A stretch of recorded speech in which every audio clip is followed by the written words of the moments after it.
On today's show, the Donovan Mitchell trade rumors are heating up, and the Rockets are right there at the front of the line, reportedly monitoring the situation. Should the Rockets be pursuing Donovan Mitchell this offseason? We're going to tackle that and so much more on today's Locked On Rockets. This is Mission Control, Houston. Ignition sequence start.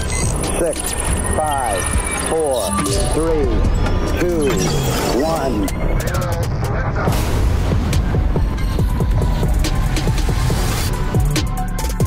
The NBA rumor mill is firing on all cylinders, and we're here to talk about all of it. What's up, and welcome to another edition of Locked On Rockets, your daily podcast home for everything Houston Rockets basketball. As always, I'm your host, Jackson Gatlin, native Houstonian, a credentialed media member. I'm also the host of Locked On NBA Mondays. Be sure to follow along wherever you listen to your podcasts or on YouTube. Just search Locked On Rockets. Be sure to like, comment, and subscribe. And that's where I want your thoughts in the YouTube comments. How would you feel about the Rockets trading for Donovan Mitchell?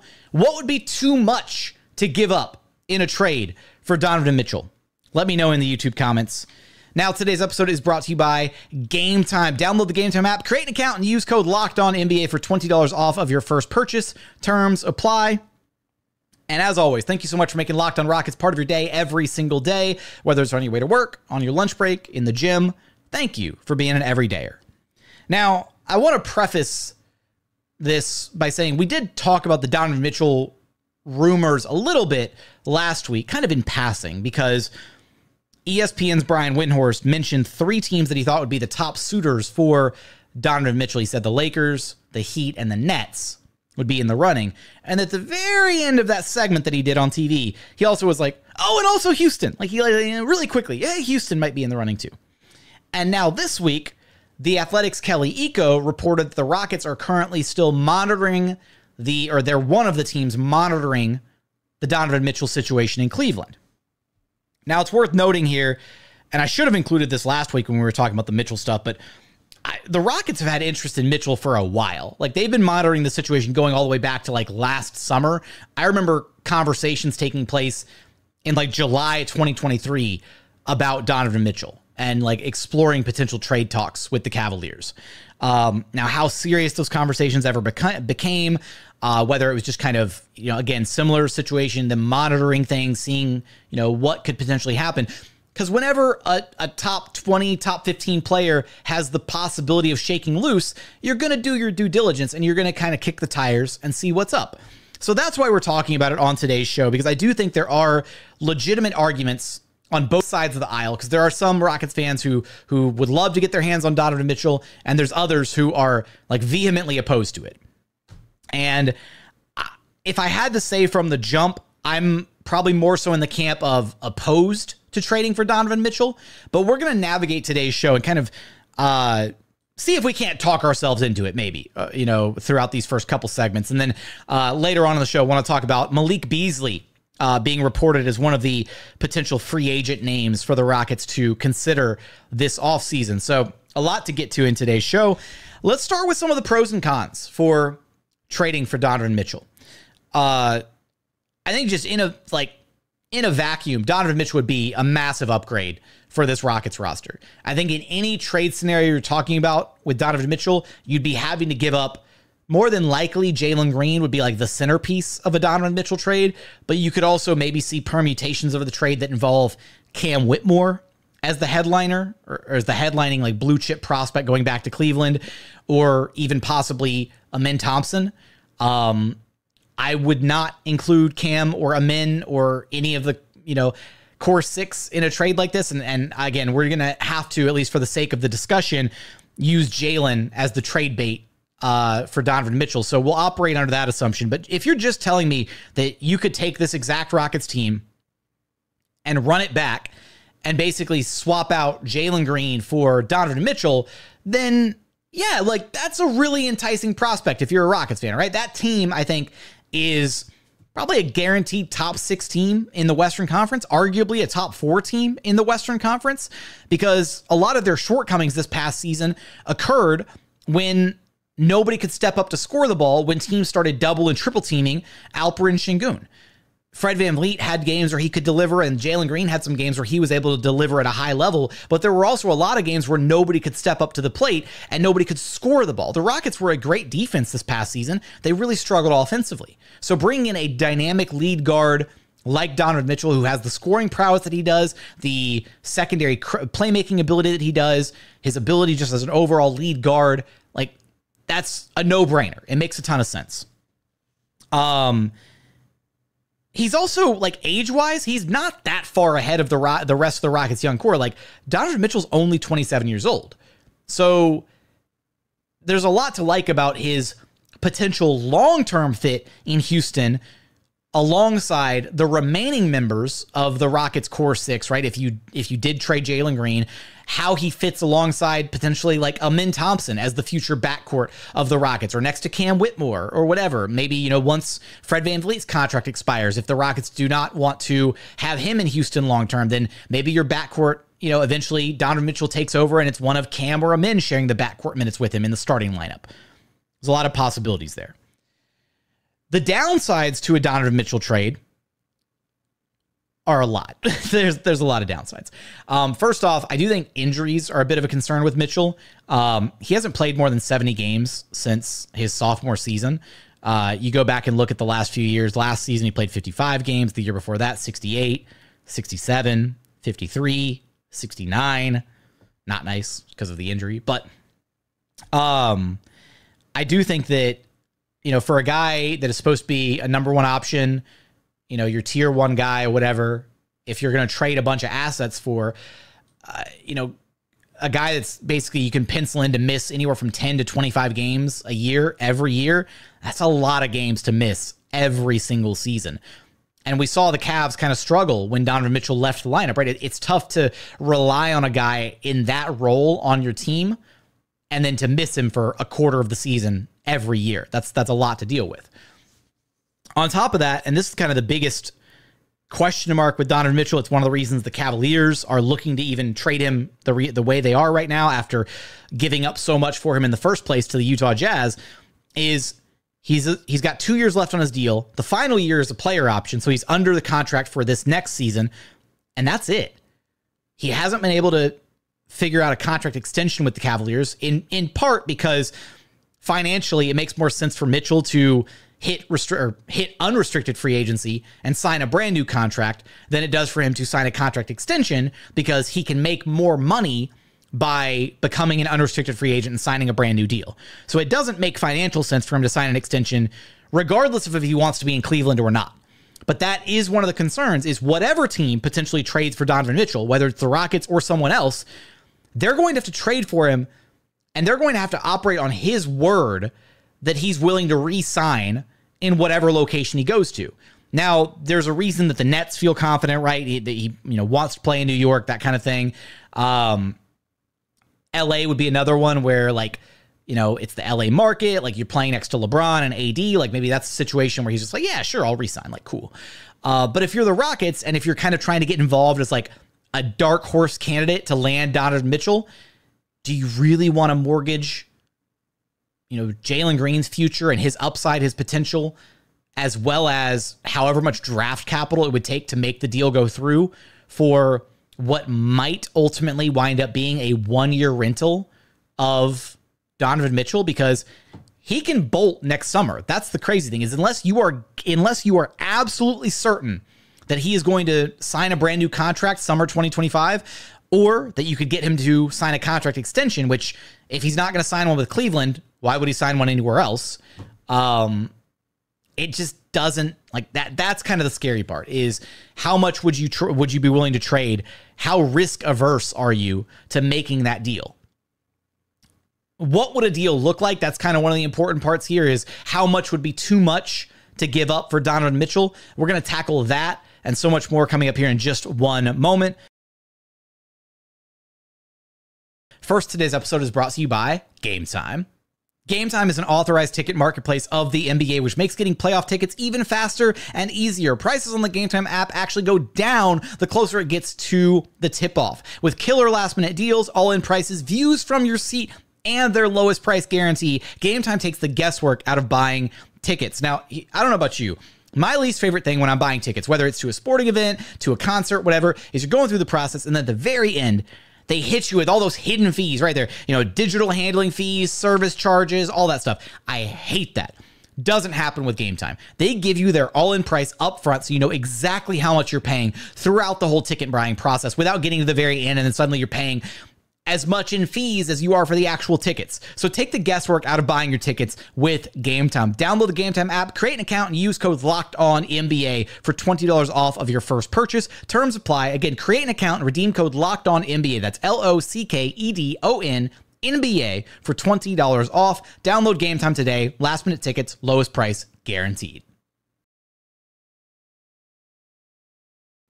And continuing on here at Locked On Rockets, where we are locked on to this hypothetical Donovan Mitchell trade and whether or not the Rockets should be pursuing a Donovan Mitchell trade.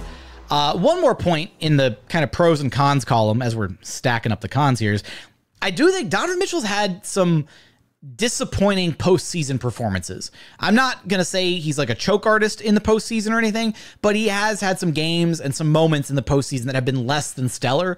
And I do think it's really tough because when you're one of those guys that is talented enough to be even in the discussion as like a top 25, top 20, top 15 even player in the NBA,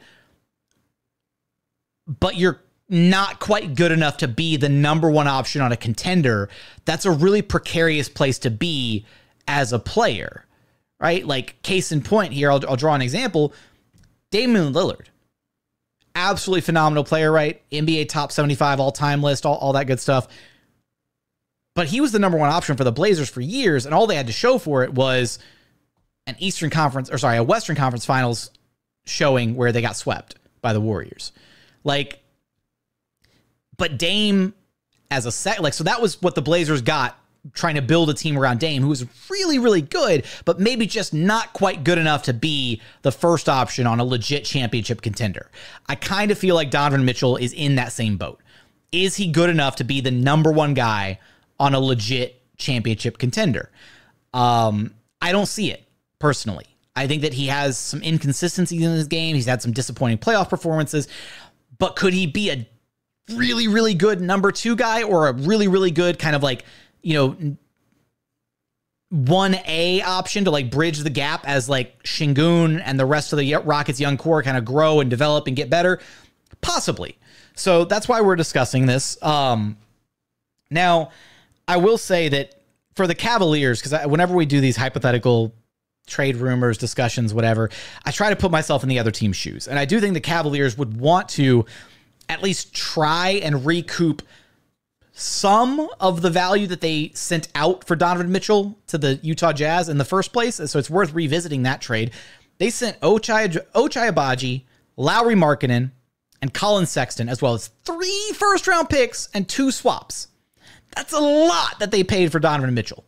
I don't think that they're getting that much value back for him this time around because, again, there's a lot of uncertainty about his future, only 1 year on his contract. It'd be different if they were negotiating and he had, 3 or 4 years left on his deal, because then you could have the utmost confidence that trading for him means you're actually getting him, not that he's going to walk in 1 year. So it's tough too, because for the Cavaliers, I don't think they thought that Lauri Markkanen was going to turn into an all-star. So do the Cavaliers look foolish in hindsight for the cost that they paid for Donovan Mitchell? And all they have to show for it is, a couple disappointing postseason performances? It's kind of a tough situation to be in. So looking at the other teams that were reported as potential suitors for Donovan Mitchell, I think all the teams have very different types of trade packages that they would offer, right? The Nets and Lakers don't really have much in the way of young blue chip prospects that they'd be able to send back that would be more enticing than the blue chip talent that the Heat or that the Rockets have available. But I would argue that the picks that the Lakers and Nets have access to, the Lakers obviously have their own picks. I think they can trade up to 3 future firsts. And again, future firsts for an organization that is all in every single year behind trying to win a championship with LeBron and AD, that's a really great place to be if you can get your hands on those picks. Same thing for the Nets, who own the future of the Phoenix Suns, which is currently a very murky future with an aging Kevin Durant locked into a Bradley Beal who is underperforming with a no trade clause in his contract, and question marks about Devin Booker and his desire to be in Phoenix long-term, potentially with all this powder keg of a situation developing around him. So those draft assets are going to be really juicy in trade discussions, trade talks. The Heat have a lot of young talent, right? They've got Tyler Herro, they've got Nikola Jovic, they've got Jaime Jaquez, in addition to whatever draft capital they'd be able to whip up, a couple firsts thrown into that deal, whatever. The Rockets and their trade deal would look something like Jalen Green likely as the centerpiece. And then I think you'd be including the Nets assets, right? So this year's number 3 overall pick has to probably be a foregone conclusion. That's included. I would draw a very firm line in the sand and not include the 2025 swap with Brooklyn, because that's the Cooper Flag draft. And we just saw the basketball gods shine favorably upon the Rockets in this year's draft with the Nets pick jumping up into the top 3. And I would definitely want the Rockets to hold on to that Nets swap next year, because that pick could be, or whatever the outcome is for the Nets next season, could be incredibly valuable in a draft with Cooper Flag and other prospects that, again, you want to keep some of that pipeline of young talent coming in. So wouldn't touch the 2025 pick. I would go so far as to include the 2026 outright pick via the Nets, as well as the 2027 swap. I wouldn't touch any of Houston's own draft capital, because again, the Rockets do have access to their own picks starting again in 2028, 2029, and 2030. But I wouldn't touch any of that. If it's going to take you including some of those other assets, the 2025 swap with Brooklyn, or any of Houston's own draft capital at the later end of this decade to get your hands on Donovan Mitchell, that is too steep of a price to pay. But Jalen Green, the number 3 pick in this year's draft, 2026 Nets pick, and the 2027 Nets swap. So Jalen Green and 3 first-round picks, one of them being a top 3 pick, yes, albeit in a weaker draft, but a top 3 pick nonetheless. I think that's a pretty fair trade package for a Donovan Mitchell with 1 year left on his deal and no guarantee that he's going to stick to wherever he gets traded to. Now, if you're able, I would only do this trade if there was a guarantee that Donovan Mitchell is going to stay in Houston long term. If you're telling me that you do this trade and Donovan Mitchell leaves in a year, hell no, that's an awful trade. Like that's a 1 year rental and you're mortgaging 3 future firsts, or the first in this year's draft, 2 more future firsts, and Jalen Green's potential upside. That's a lot to wager for 1 year of Donovan Mitchell.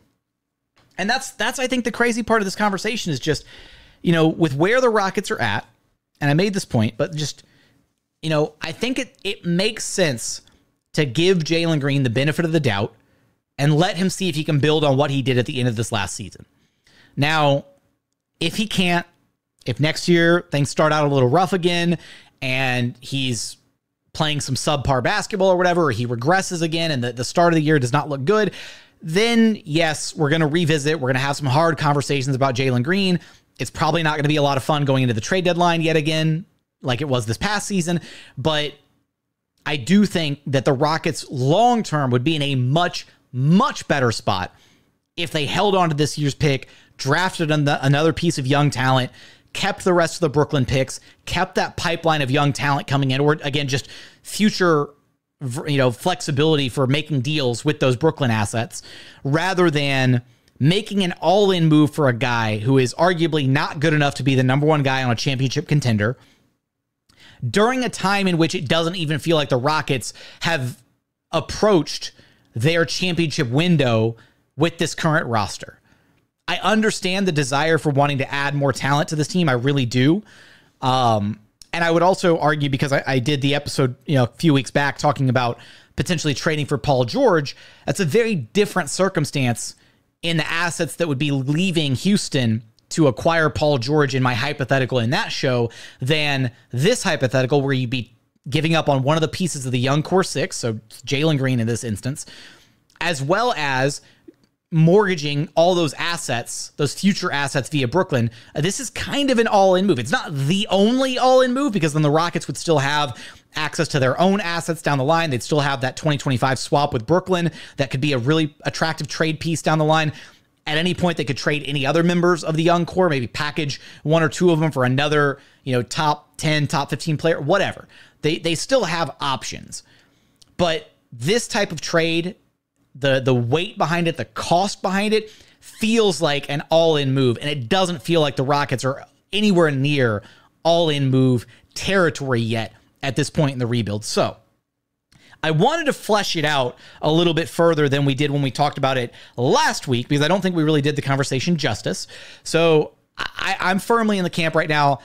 Don't want to see the Houston Rockets push for Donovan Mitchell unless it's a guarantee that he's going to stick around long term. And even then, right, there's question marks about his fit alongside Fred VanVleet and like all this stuff. But Fred, only one more year under contract. It's an expiring deal.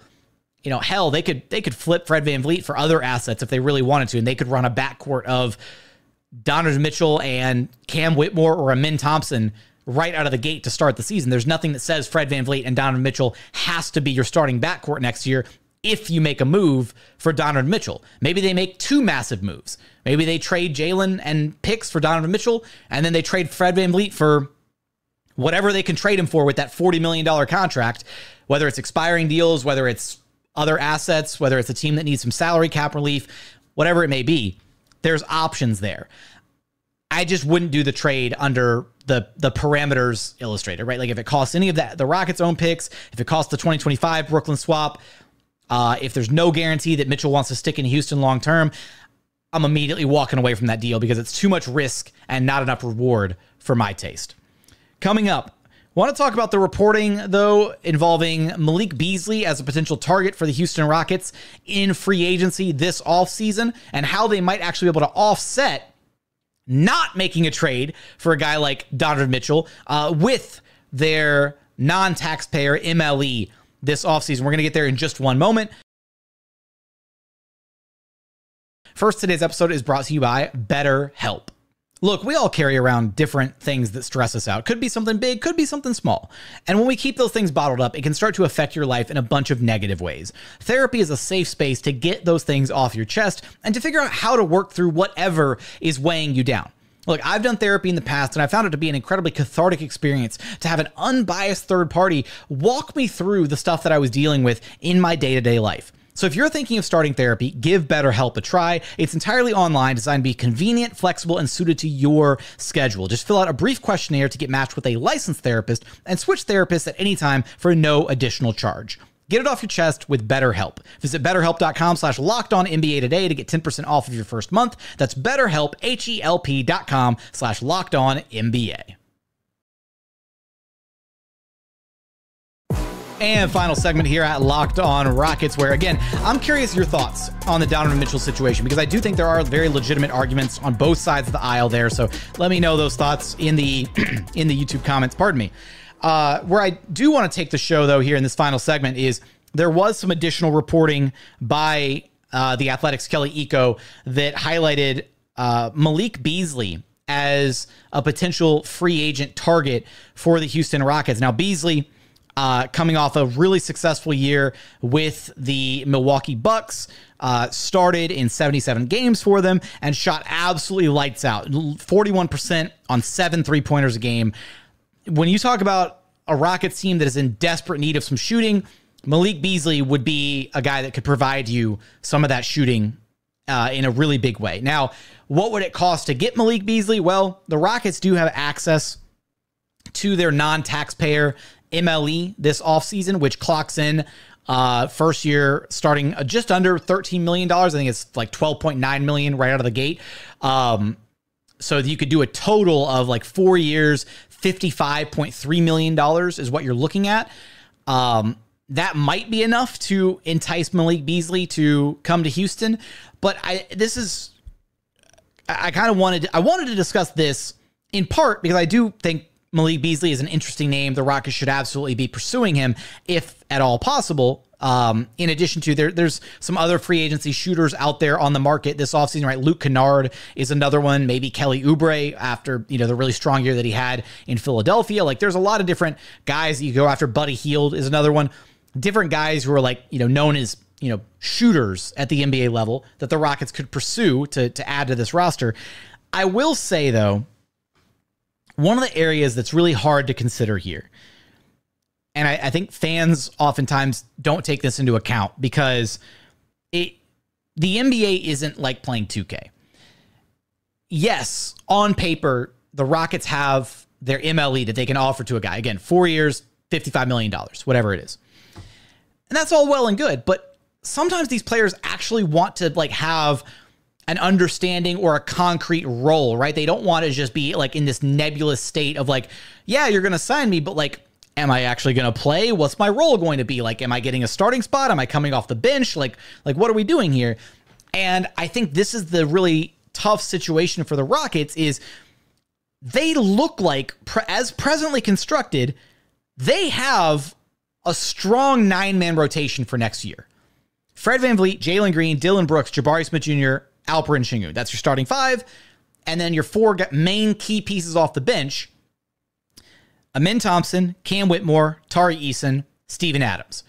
And that's not including the fact that they intend to pick up the options for Jae'Sean Tate and Jeff Green. So those guys are coming back. Now, again, maybe those guys get traded, whatever, before the season starts, what have you. Fine. They intend to bring those guys back. It also looks like they want to bring Jock Landale back. No word yet on Aaron Holiday. Haven't heard anything about him. But this is a team that has a 9-man deep rotation, and that's not, you know, you could say 10 deep if you factor in Jeff Green for the spot minutes that he plays either on the wing or as a small ball 5. And then you've got your insurance policy pieces, right? In Jock Landale, Jae'Sean Tate, potentially Aaron Holiday if he comes back, whatever. I think it's just really tough because if you did bring in Malik Beasley, let's just use him as the example, right? Whose minutes are you taking away? Whose minutes do you reduce in order to get a guy who... Malik Beasley's a really good player. Like, he just started on a very good Milwaukee Bucks team for the majority of the season, right? So in what world would you be able to compel him to leave Milwaukee for a role likely coming off the bench, right?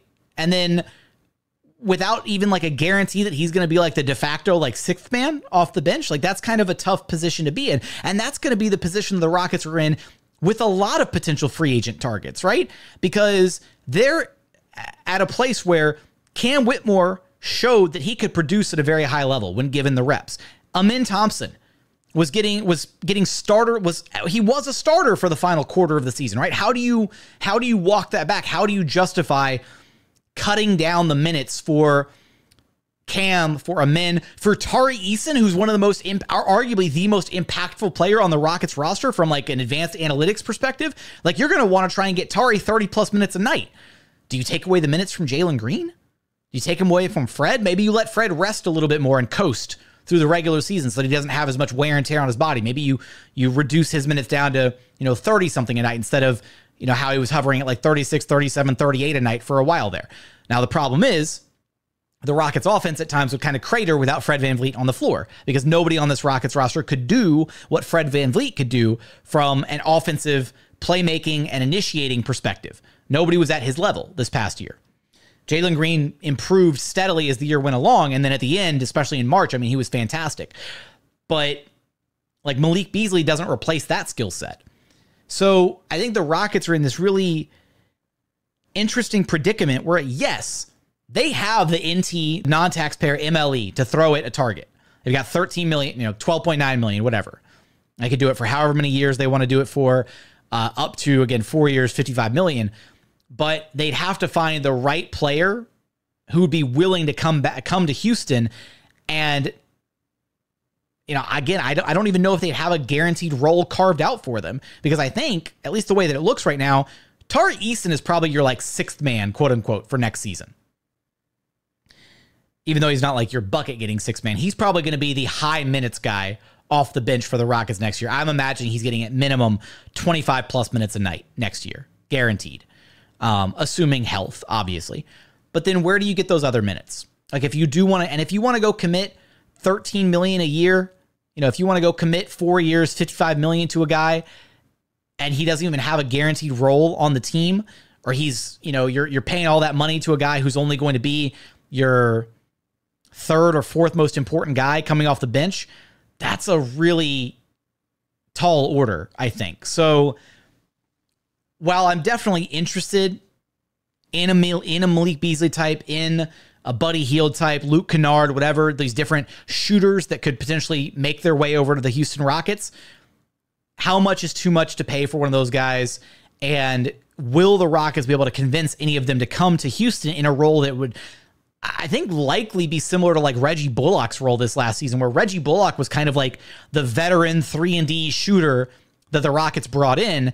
And then, unfortunately, it looked like he'd regressed quite a bit defensively to where they really couldn't rely on him that much on that side of the ball. And then offensively, right, he never really got the three-point stroke going. But that's kind of the role that whoever they bring in would have to be willing to fulfill, where you might rack up 3, 4, 5 DNPs before we get to a game where, oh, hey, it's, Malik, get in here. We're calling your number. Get in. Right? Or maybe I'm overestimating the impact of the rookies, but based on how good they were in their rookie seasons, Amin and Cam specifically, and how good we know Tari Eason to be, I'm hard-pressed to imagine a world where the Rockets aren't trying to get those guys as many minutes as possible next year, both because they want to win games, and those guys have shown to be winning, impactful players, but also because you don't want to sacrifice those developmental reps to a different player. Like, you want Amin and Cam and Tari getting as many reps as possible, continuing to grow under Ime Udoka. So while I'm excited that the Rockets are looking at names like Malik Beasley this offseason, I think it's also going to be really tough to come to terms on a deal with a guy and to find a role for him on this roster moving forward. So just wanted to highlight that point here at the end of the show. I do want all your thoughts. Give me all your thoughts from everything we discussed in today's episode. Let me know in the YouTube comments. If you haven't done so yet, please consider subscribing wherever you listen to your podcasts, or on YouTube, just search Locked On Rockets. Be sure to like, comment, and subscribe. But as always, thank you so much for watching. Thank you so much for listening. And we look forward to having you back right here at Locked On Rockets, your daily podcast home for everything Houston Rockets basketball.